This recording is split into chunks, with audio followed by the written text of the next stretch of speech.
కొనుగోలు కేసులో కీలక పరిణామం నెలకొంది. ఇప్పటికీ ఈ కేసులో సిబిఐ దర్యాప్తుకు తెలంగాణ హైకోర్టు ఆదేశం ఇవ్వడంతో సిబిఐ చేతికి Telangana high court certified order copy అందింది.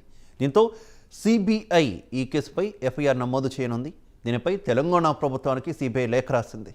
సింగిల్ బెంచ్ ఇచ్చిన ఆర్డర్పై స్టేకు నిరాకరించిన టీఎస్ హైకోర్టు మొయినాబాద్ పిఎస్ ఎఫ్ఐఆర్ను సిబిఐకి బదిలీ చేసింది.